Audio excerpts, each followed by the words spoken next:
up, man? Oh. Oh.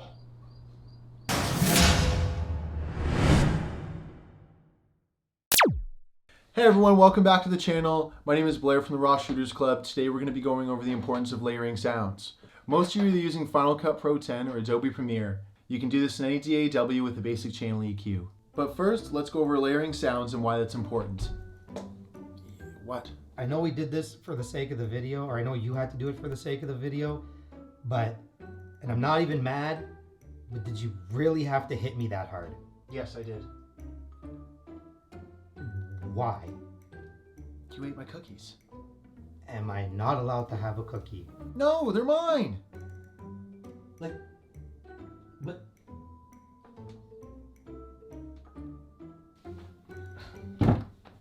Layering sounds is going to be something you're going to do to achieve something that a single recording or something that you have sampled will not provide. Whether it's for a punch, for a car crash, anything of that matter, you're going to want substance to your recordings. And to do this, you need to layer. Imagine watching Fight Club like this.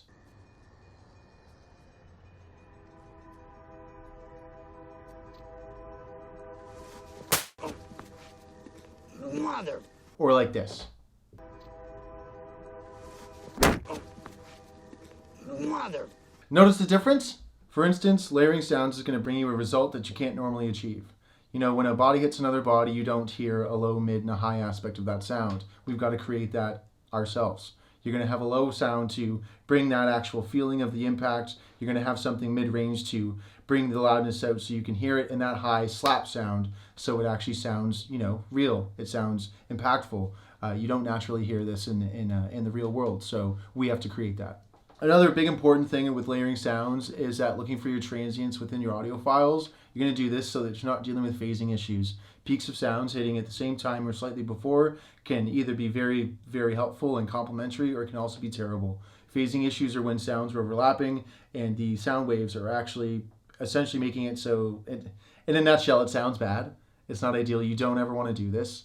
And looking for your peaks, looking at your actual audio files, and making sure things are aligning in the time frame that you want them to, whether you're trying to add to the attack of a sound, so the time before it peaks, or the sustain of the release is something that's tailing off, you're going to layer based on these aspects. You would do this by looking for certain frequencies, certain characteristics, whether it's a sound that takes a while to get to its peak, or if it tails off in a certain way, and layering and thinking about these things in context is very important, because once you think about where your sound wants to go and what you want to do with it, you can then achieve these results. Because if you're going in blind, it's useless. So going in with an idea of what you need to do and how to do that's really going to be beneficial in the end. Your channel volumes are going to be based on the characteristic you're going for your sound.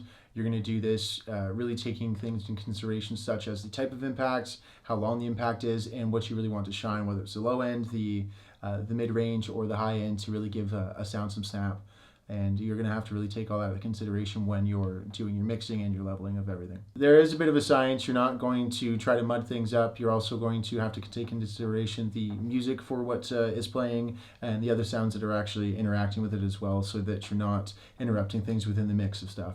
So if you have a lot of low end going on, you're actually not going to add too much. You're going to try and make sure there's room for other aspects within the mix of the audio. A muddy sound or sounds are stuff that is competing in a low end range, typically, that are going to make it so one sound is not clear. You want all your stuff to have a place in the mix. Everything's going to sit where it is supposed to once the mix is properly done. But doing this, you're going to make sure that you don't have stuff that's overlapping, because once you get all of the overlapping, you lose the separation within the mix, and that is very, very important. So to do this, you're either going to want a room such as mine with some sound treatment of some sort, or a pair of really good headphones that are going to allow you to hear things the way they're supposed to be heard. It takes a long time to train your ears, and without a proper hearing apparatus, whether it's a room or headphones, you're not going to get results that you're after or could possibly achieve. All right, thanks guys for watching. I hope you liked the tips. I hope they were helpful in some sort of way. Hope they get you the results that you're looking for. Don't forget to hit the subscribe button, like the videos, comments. We appreciate it all, and we'll see you next week.